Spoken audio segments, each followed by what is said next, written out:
Pessoal, nós vamos falar agora do filósofo Sócrates, que é uma referência na história da filosofia, aquele que nós chamamos de o pai ou patrono da filosofia.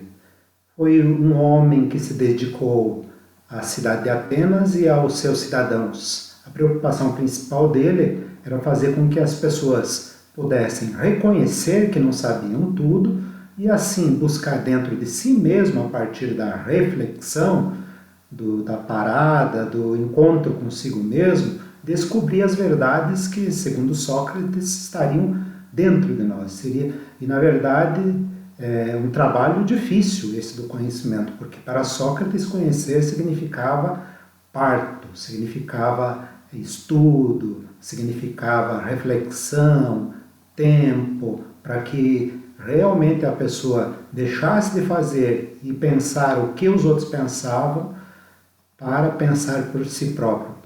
Então, Sócrates foi essa referência, esse homem que se dedicou às pessoas, nunca ficou fechado num gabinete, num escritório, numa sala fechada escrevendo. Aliás, ele nunca escreveu. Quem escreve sobre Sócrates é o seu discípulo Platão, que deixou vários escritos.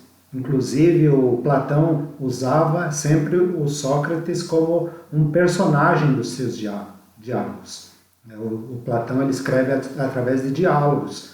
Aí ele coloca os personagens e o personagem principal nos seus escritos sempre é Sócrates. Então, Platão que vai escrever sobre Sócrates, mas Sócrates dedicou a sua vida em andar pelas ruas, conversar com as pessoas, mostrando que a filosofia não é para ficar longe das pessoas, que a teoria e a prática precisam estar juntos, né? O objetivo aqui é discutir esse texto, aqui a defesa ou apologia de Sócrates, o papel do filósofo, para depois poder estar resolvendo as questões que temos aí sobre esse texto, sobre o próprio Sócrates. Vamos vendo então a partir do texto. A defesa ou apologia de Sócrates. Então temos aqui essa palavra apologia, que significa defesa, que significa justificação, que significa um elogio apaixonado. Então é o Platão que vai escrever, que vai defender, que vai colocar tudo aquilo que nós conhecemos sobre o Sócrates. Daí temos aqui, com efeito, a apologia ou a defesa de Sócrates consiste no discurso de Sócrates perante o júri ateniense que o condenou.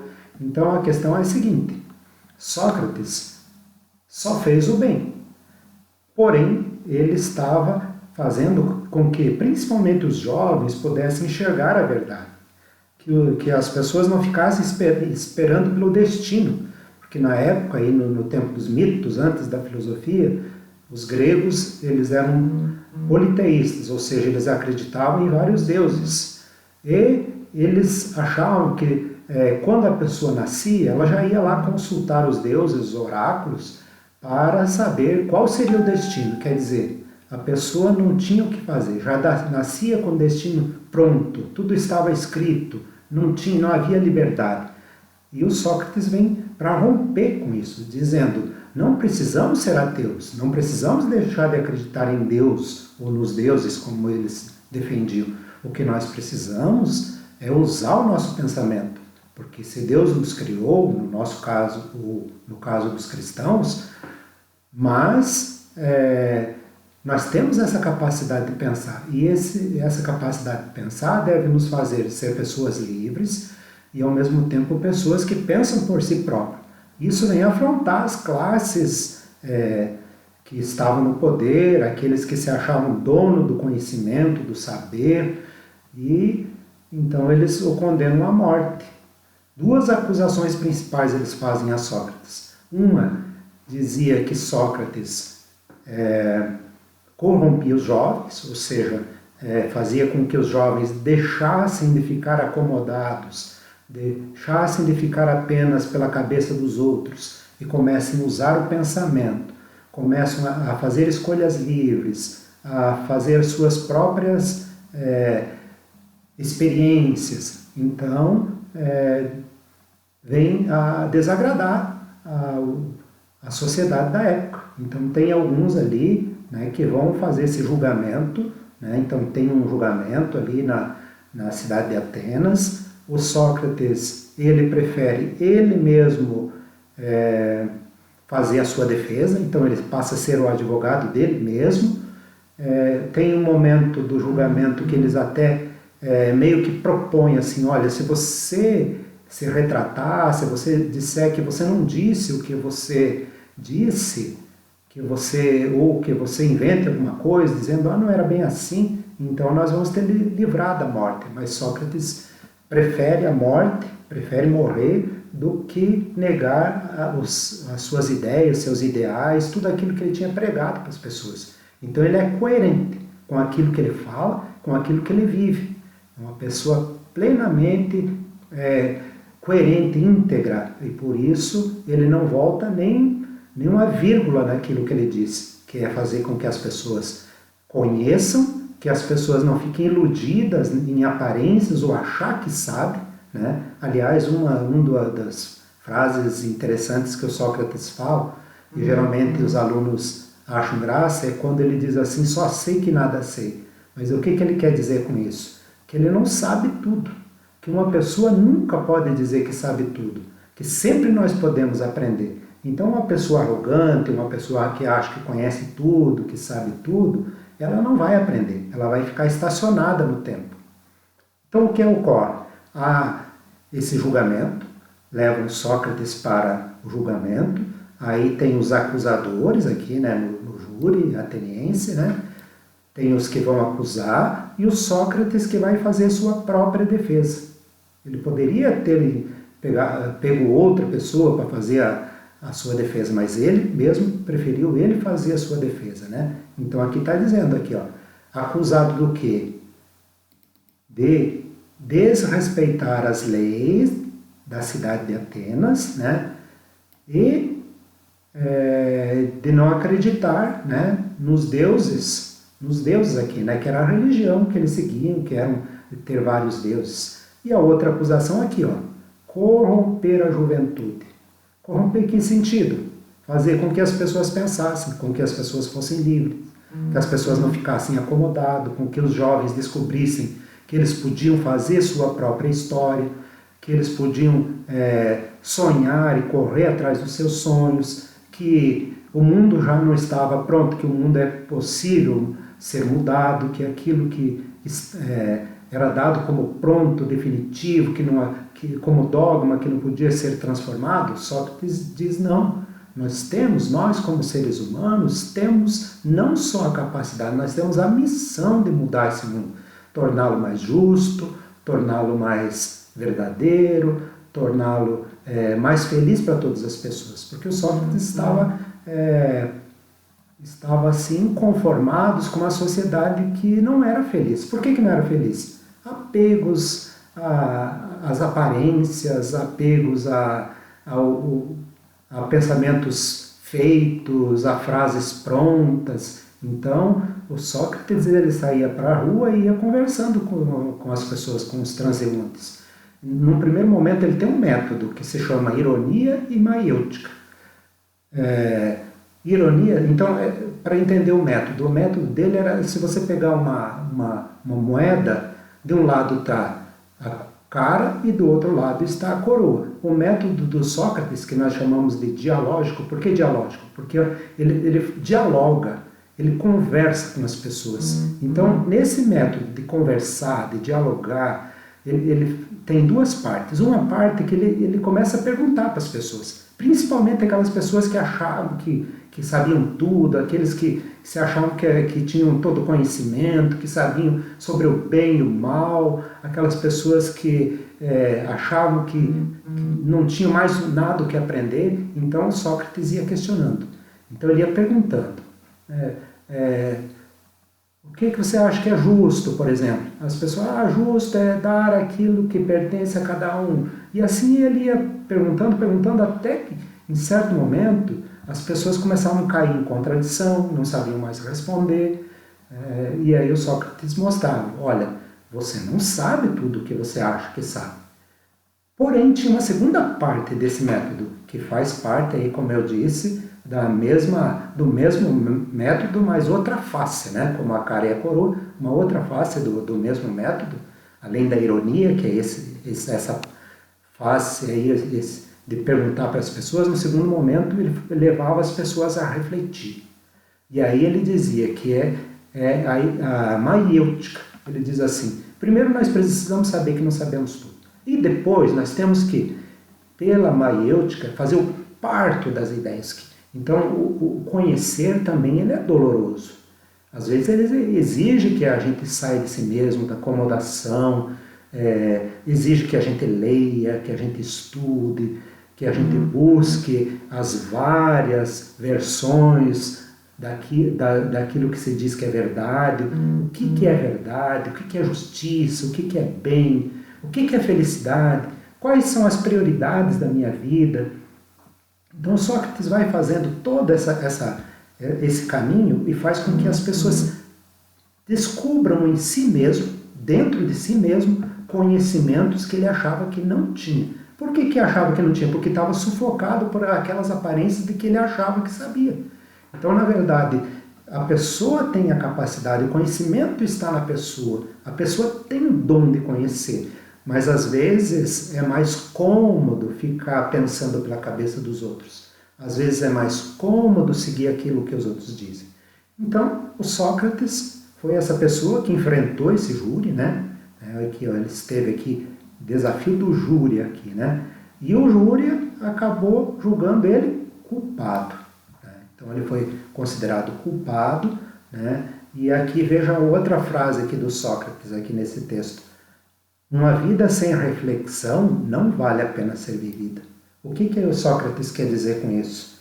Que uma pessoa que está aí no mundo, mas que não é capaz de refletir, de pensar, de não aceitar as coisas assim como se fossem certas, verdadeiras, porque tudo pode ser questionado, tudo pode ser visto de um outro ponto de vista. Então, uma pessoa que não pensa, que não reflete, que não tem tempo para si mesmo, é uma pessoa que não tem sentido para viver. Por isso você vê, às vezes, pessoas que têm tudo, mas não são felizes, não estão bem. Estão tristes, estão magoadas, estão depressivas, porque está faltando esse momento dela parar, dela refletir. Né? Se for para correr, para fazer as coisas, uma máquina faz. Né? Muitas coisas, qualquer outra, até um animal é capaz de fazer outras coisas, né? Mas a capacidade de pensar, de se perceber, então é próprio do ser humano. Então, para que a nossa vida tenha sentido, ela precisa ser refletida. Ela precisa ter sentido para viver. E esse sentido para a gente viver, a gente descobre em si mesmo. A gente não é feliz pelos sonhos, os objetivos dos outros, não. Nós temos que ter os nossos próprios objetivos, o que nós queremos, o que nós fazemos. E essa não significa fugir do mundo, mas estar no mundo com sentido. Quais são os meus valores? O que é bom para mim? O que não é? Isso que eu faço, por que eu estou fazendo? Porque eu acho que tem valor ou porque eu sou obrigado a fazer? Né? Se a gente fizer tudo apenas porque é obrigado, aí realmente as coisas se tornam difíceis. E aqui tem, entre parênteses aqui, talvez alguém diga: Sócrates, será que você pode ir embora e nos deixar em paz e ficar quieto ou calado? Vejam que essas perguntas do Sócrates, elas incomodavam muito, porque as pessoas não estavam acostumadas a alguém levá-las a refletir, a pensar, a se questionar. Então as pessoas preferiam que ninguém falasse nada. Então, por isso ele é tão rejeitado pela sociedade, pelo menos por alguns grupos da cidade de Atenas, que são capazes de levá-lo à morte. Né? Deram aqui outro elemento aqui do texto aqui, que foi escrito por Platão. Sócrates rejeita a alternativa do exílio, que Quer dizer, eles deram essa oportunidade, dizendo assim, olha, você tem essa alternativa. Se você quiser ir para outro lugar, que não ficar aqui nos incomodando aqui na cidade de Atenas, nós até livramos você da morte, né? Porque no final desse júri, dos que acusavam, e ele que se defendia, aí no final ele foi condenado à morte. E deram essa alternativa, que ele poderia fugir para outro lugar do mundo conhecido da época, e aí deixar eles em paz. Porque você não fica calado, né? Então, às vezes a nossa própria consciência também, às vezes, nos leva a refletir, nos leva a pensar, e a gente não gostaria, porque é incômodo, né? Mas que faz bem para nós, seres humanos. Aqui, outra parte que então ele está aqui dialogando com esses acusadores dele, né? Nós estamos resumindo um pouco aqui para não ficar muito longo, aqui a nossa explicação sobre o Sócrates. Então, há todo um momento de acusação. Aqui tem uma outra situação, além de uns deram a alternativa dele ir embora para outro lugar e não ficar incomodando, não ficar questionando eles, porque o que ele fala incomoda, né? Outros aqui dirão, né? E que tal a gente te dar um dinheiro aí para você, como alternativa, e você também parar de falar, né? E nada disso, né? Então ele é acusado aqui pelos detratores, que são então os acusadores, né? Que estão aí colocando toda essa questão. Então temos aqui a continuação do diálogo, né? Sócrates procurando se defender, né? E depois na leitura do texto vai se percebendo isso. Temos aqui a continuação também do texto. Aqui vamos ver uma partezinha. Mas aos que votaram pela minha absolvição gostaria de falar. Então Sócrates falando, né? Ele quer dar a palavra dele também, né? Ele usa até o último momento, o momento da condenação à morte, ele que não tinha feito mal algum. Mas como ele foi condenado, aqui veja só, mas aos que votaram pela minha absolvição gostaria de falar sobre o que me aconteceu enquanto as autoridades estão ocupadas e antes que chegue a hora de ir para o lugar onde devo morrer. Então ele usa esse momento aí das últimas palavras que ele pode dizer para defender a verdade, né, os ideais que ele tinha, né? Então, nesse diálogo, nessa apologia, então vai se desenvolvendo todo o desenrolar da questão da condenação do Sócrates, né? Temos aqui, vejamos como Sócrates utilizava a ironia através de um trecho da República de Platão, onde Sócrates interroga seus interlocutores a respeito do que seja justiça. Então tem uma parte aqui, né, que Sócrates está falando então sobre o que seria justiça. E aí ele vai questionando, né? Lembrando então, o que é esse método socrático? Esse método socrático é composto de duas partes. Uma que é a ironia, que está aqui, né? E outra parte que é a maiêutica. Então o que é a ironia? A ironia é aquela parte onde Sócrates questiona, pergunta, ele vai fazendo perguntas, ele não dá a resposta, ele vai fazendo perguntas, fazendo com que a pessoa vá descobrindo, né, até onde ela sabe. E chega um momento que as pessoas descobrem, não conseguem mais responder, entram em contradição, e aí Sócrates parte para essa segunda parte do método que eu falei lá no começo, maiêutica.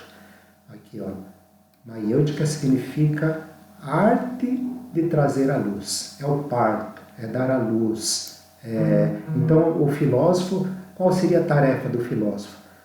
Primeiro, mostrar que as pessoas não sabem tudo. Segundo, ajudar a própria pessoa a parir o conhecimento. Isso é fácil? Não. Tanto não é fácil que as pessoas preferiram condenar Sócrates à morte do que fazer esse processo que exigia humildade, que exigia esforço, que exigia reconhecimento de que não sabe tudo, dos próprios limites, mas ao mesmo tempo descobrir em si próprio talentos que às vezes você não conhece, que às vezes nós não conhecemos. Quem sabe você tem dom aí para música, para a oratória, para política, para agronomia, para, enfim, para música, para arte, enfim, quantas coisas que as pessoas têm dentro de si e às vezes se fica tão sufocada ali que a pessoa acaba não descobrindo. Então o que o Sócrates quer? Que as pessoas se realizem em sua plenitude, né? Então esse método aí é justamente para isso. Sócrates não estava pensando em humilhar as pessoas, em ridicularizar as pessoas, mostrando que elas... Não, pelo contrário, era fazer com que as pessoas saíssem da superficialidade, mergulhassem dentro de si e pudessem trazer de dentro de si pérolas de riquezas, de quem sabe um diamante que está dentro de cada pessoa e que está ali sufocada. Então, essa arte do conhecimento, a arte de parir novas ideias, novos pensamentos. Então, você vê, às vezes as pessoas ficam só preocupadas com informações, porque informações é diferente de conhecimento. O que é informação? Informação você recebe pela internet, pelo computador, pela televisão, pelos jornais, pelas revistas, pela rádio, enfim. Mas junto com essas informações também vem muitas notícias erradas, mentirosas. Então Sócrates está fazendo com que as pessoas saiam disso, descubram a verdade, descubram a si próprio e aí vão ser felizes, né? Então Sócrates ele tem todo esse papel. Então nós vimos aí a questão do texto, né? Assim, uma explicação por cima, para que a gente possa entender Sócrates, né? Então aqui no finalzinho aqui, Sócrates morreu sem ter renunciado